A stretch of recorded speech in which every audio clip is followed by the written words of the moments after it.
मैं जवानों का एक मैसेज दूंगा।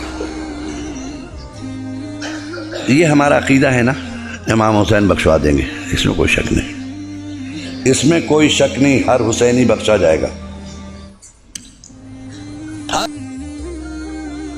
इसमें तो दो राय है ही नहीं, बख्शिश में किसी की हो, अली इसमें डिसाइडेड है, ये बख्शे जाएंगे। सवाल ये पैदा होता है कि क्या इमाम हुसैन को हम लोगों की तरफ से इजाजत है वो हमसे कुछ पूछ सके, या हमने इजाजत नहीं दी है? भाई सिक्योरिटी रीजन की वजह से कभी कभी बॉडी तलाश नहीं आती ना, बड़े बड़े मिनिस्टर के लिए आती, हम क्या है भाई, सिक्योरिटी रीजन है, मालूम है साहब, मिनिस्टर को भी चेक कर लिया, कहा साहब सिक्योरिटी रीजन है। बड़ा मंत्री आ रहा उससे भी ले रहे हैं, एमएलए आ रहा उसका भी ऐसे ऐसे कर रहे हैं, हालांकि वो एमएलए है, सिक्योरिटी रीजन है ना, वहां बुरा किसी को नहीं मानना चाहिए। कयामत के दिन मेरे हुसैन ने वादा किया है, मुकालमा सुन लीजिए, यही पर एंड मजलिस का। हुसैन ने वादा किया कि तुम आओ, मीजान पे हम मिलेंगे, यह है ना वादा, मीजान पे हम मिलेंगे, और अगर तुम्हारे अमाल में कमी होगी तो हम अपने अमाल देंगे, ये भी वादा है हुसैन का, है ना, इसमें भी कोई शक नहीं है। अब मालूम हुआ कि इमाम हुसैन महशर है, समझ लीजिए अभी महशर है, महशर का मैदान है, इमाम हुसैन हस्बे वादा मीज़ान के करीब खड़े, जहां माल तोले जा रहे हैं, फातिमा के लाल मौजूद है। मौलाना अतहर अब्बास गए, अस्सलाम वालेकुम। वालेकुम सलाम अतहर अब्बास, खैरियत है? हुसैन पूछ रहे। मैंने कहा मौला आपने पहचान लिया? लोग तुम्हें नहीं पहचानेंगे, हम तो फिर किसको पहचानेंगे? सबसे बड़ा आलम तुम उठाते थे, मतलब सबसे बड़ा तबरुक तुम बांटते थे, सबसे बड़ी नियाज महल्ले में तुम्हारी थी, कैसे नहीं पहचानेंगे अतहर अब्बास? जी शुक्रिया मौला। और ये कह के हमने जन्नत की तरफ देखा, कंफर्म है ना, जन्नत, जन्नत की तरफ देखा मैंने। तो मौला ने कहा उधर क्या देख रहे हो, वो तो तुम्हारी है ही है, पहले मीज़ान तो देख लो, यहां से तो गुजर रही है ना, वो तो तुम्हारे, तुम उसके लिए परेशान ना हो, मैं हूं ना जन्नत का सरदार। नहीं मामला ऐसे ही मैं देख रहा था उसको। अच्छा जी मौला बताइए मैं क्या करूं मीज़ान में? कह रही ये गुनाह तो इधर रख दिए गए हैं, उसमें तो किसी का निकालना नहीं, सब है रेडी है, सब रख दिया गया, तुम अपने अमाल रख दो इस पर, बस नमाज निकालो। मौला शर्मिंदा है, क्या हुआ, क्या घबराओ नहीं, थोड़ा से भी निकालो ना, हम है ना, हम मिला देंगे, अपने अमाल देंगे। अपने खुदा से कहा कि मैं अपने अमाल दूंगा, इन्हें कमी होगी तो हम देंगे, है ना, निकालो। नहीं होगा, पढ़ा हो तब ना, अतहर अब्बास बेचारे पर इधर उधर सर खुजा रहे हैं, अरे काहे घबरा रहे, रखो, नमाज पढ़ी है ना, रखो। नहीं हुजूर क्या बताएं, सॉरी, बहुत शर्मिंदा है, बस क्या है, अरे क्या बताऊं, मौली साहब भी क्या बोले, अभी परेशानी हो रही मौली साहब के चक्कर में। क्या मौली साहब के चक्कर में आपको परेशानी हो रही है तरबाज साहब? अरे वही कहते थे कि नमाज की क़ज़ा है मगर मजलिस की क़ज़ा नहीं है। हुजूर मैंने कभी मजलिस क़ज़ा नहीं की, नमाज खूब क़ज़ा की है। क्या वो मिंबर से कहते थे नमाज क़ज़ा है, नमाज फिर दोबारा पढ़ लेंगे? अजान होती थी हुजूर उठने नहीं देते थे, तकरीर करते थे वो, और ये कह देते थे नमाज की क़ज़ा है, मजलिस की नहीं है, लिहाजा हुजूर नमाज़ें खूब क़ज़ा की। अच्छा फिर भी सोचो कुछ नहीं। अरे रुकिए हुजूर, हुजूर दो रकत नमाज ईद के दिन पढ़ी थी। तो मौला ने मुस्कुरा कर कहा भाई यहाँ वाजिबात का सवाल हो रहा है, तो सुन्नत है दोस्त, जब न भी किए होते तो चलता मुझे। निकाला भी सर और खुजा के, 2 रकत तो ईद वाली और 2 रकत बकरीद वाली, 2 रकत नमाज हो भी। अच्छा नमाज नहीं पढ़ी, सॉरी मामा। अच्छा चलो जाने तो कोई बात नहीं, रोज़ा रखा होगा तुमने, वही रखो, रोज़े रखो, हुजूर डायबिटीज का मरीज था ना, डॉक्टर ने कहा था 2 घंटे में कुछ डालो वरना बीमार पड़ जाओगे। तो हुजूर रोज़ा रखने का मौका ही नहीं मिला, खाली डायबिटीज नहीं हो। अच्छा, रोज़ा भी नहीं रखा, बस मेरे साथ चलिए आप। अच्छा, तो फिर वाजिबात में क्या रहा? हज किया होगा तुमने? कि नहीं हुजूर हज मत पूछिए, इतना महंगा हो गया था हुजूर, कई लाख का, हमें इस्तिताअत ही नहीं थी हुजूर, इतना पैसे ही नहीं हुआ कि हज तक जाएं। अच्छा, हज भी नहीं किया आपने ना? नहीं। अच्छा, खुम्स निकाला होगा, वही रख दो। कहने क्या हुजूर? फिर से बोलिए, तो ये पहली बार सुन रहा हूं,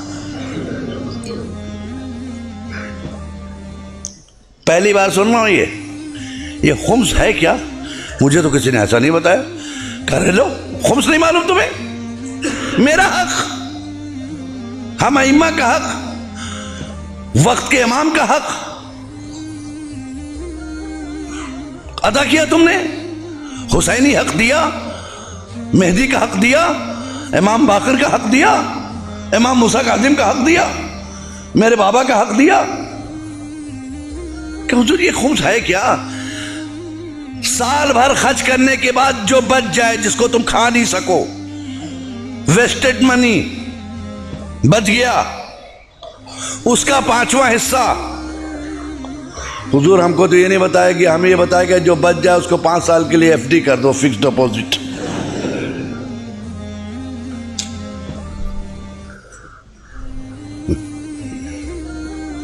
फिक्स डिपॉजिट कर दो। हमने हुजूर फिक्स डिपॉजिट कर दिया उसको। क्या खुम्स नहीं निकाल? कहने हुजूर नहीं, खुम्स नहीं। हम लोग के मेंबर पे ये सब बातें नहीं होती थी हुजूर।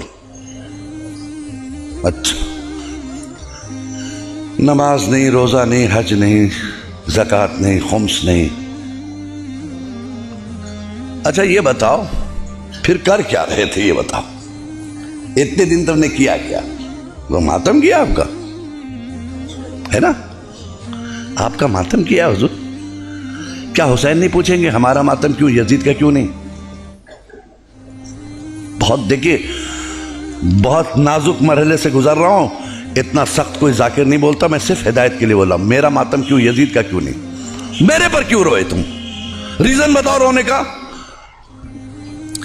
हुजूर आपने दीन बचाया, शरीयत बचाई, नमाज बचाई। कौन सी शरीयत बचाई तुम्हारे घर में है? कहां हैं आप? कहां है? आवाज खामोश क्यों है? नमाज बचाई, वेयर इज नमाज? कहां है तुम्हारे पास नमाज? कौन सी नमाज बचाई जिसके लिए तुम रोए? हज बचाया, कहां है वो हज? खुम्स बचाया, कहां है वो खुम्स? दीन बचाया, कहां है वो दीन? है तुम्हारे घर में?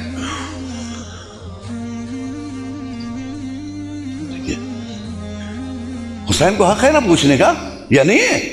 ये अथॉरिटी आपने नहीं दिया। आप है कौन? मालिक महशर है वो, मालिक जन्नत है वो, हम गुलाम है उसके, वो हमें सुनना है उसकी। वो हमसे ज्यादा तैयार है आपको ले जाने के लिए, लेकिन खुद इतने फालिज ज़दा बन ना जाओ कि रास्ता ना चल सको।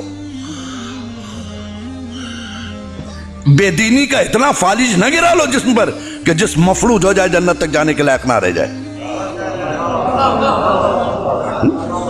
एक सलवात पढ़े मोहम्मद वाले मोहम्मद पे।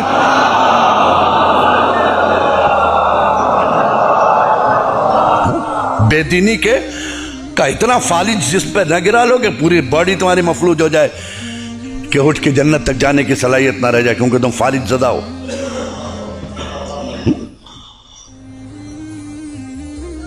हुसैन ने पूछा, चाहिए बताओ हम में और यजीद में फर्क क्या था? इतना ही बता दो, हम तुमको पास कर देंगे। चलो एक सवाल का जवाब दे दो, जन्नत में चले जाना। यजीद में और हम में क्या फर्क था? का हुजूर क्या आपका और यजीद से मुकाबला? यजीद बेदीन, आप दीनदार। यजीद बदकिरदार, आप साहिब किरदार। यजीद चाहता था सब बेनमाजी हो जाएं, आप चाहते थे सब नमाजी हो जाए। यजीद चाहता था सब बेदीन हो जाए, आप चाहते थे सब दीदार हो जाए। यजीद चाहता था काबा मिट जाए, आप चाहते थे सब हज को जाए, है ना? ठीक है, पूछ लिया हुसैन ने, कहा अच्छा इसका मतलब बेनमाजी यजीदी प्रोडक्ट, बेदीनी यजीदी प्रोडक्ट, बदकिरदारी यजीदी प्रोडक्ट, यजीदी प्रोडक्ट है ना? यजीदी प्रोडक्ट, बेदीनी यजीदी प्रोडक्ट, झूठ यजीदी प्रोडक्ट, नमाजी हुसैनी प्रोडक्ट, रोजेदार होना यह हुसैनी प्रोडक्ट, दीदार होना हुसैनी प्रोडक्ट। इसका मतलब करबला में 2 कंपनियां थी, एक का प्रोडक्शन क्या था? नमाजी, रोजेदार, हाजी, ज़कात देने वाला, सच्चा। दूसरे का प्रोडक्ट क्या था? शराबी, जुआड़ी, बेईमानी, बेदीनी। यही है ना? हुसैन ने पूछा अच्छा आप बताओ, बेनमाजी नमाज ना पढ़े, यह मैं चाहता था या यजीद? कहा तो वो यजीद चाहता था। अच्छा तो यजीद की तुमने बात मान ली है। बदकिरदारी ये किसका प्रोडक्ट था? कहा यजीद का। कहा तुमने अपना लिया है? बेदीनी यजीदी प्रोडक्ट तुमने अपना लिया। रोजा नहीं रखा, यजीद का काम किया। ज़कात ना दिया, यजीद का काम किया। खुम्स ना निकाला, यजीद का काम किया। नमाज नहीं पढ़ी, यजीद का काम किया। कारखाना किसका चला रहे हैं आप? है? कहीं ऐसा ना हो कि हुसैन आखिर में एक जुमला कहें, सारी जिंदगी यजीदी फैक्ट्रियों में काम करने वालों, हुसैनी दफ्तर से मजदूरी मांग रहे हो। सलवार पढ़े मोहम्मद वाले मोहम्मद पे।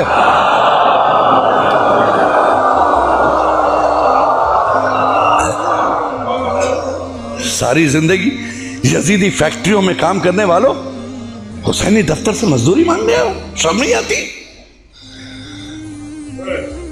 कोई ऐसा काम नहीं किया जी।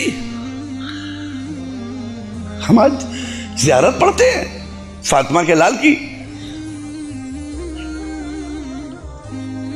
आप इत्मीनान रखिए, आपकी वजह से आजादारी जिंदा नहीं है, ऐसा कभी मत सोचिएगा। ये भूल है आपकी कि आजादारी आपकी वजह से जिंदा है, बल्कि आप आजादारी की वजह से जिंदा है।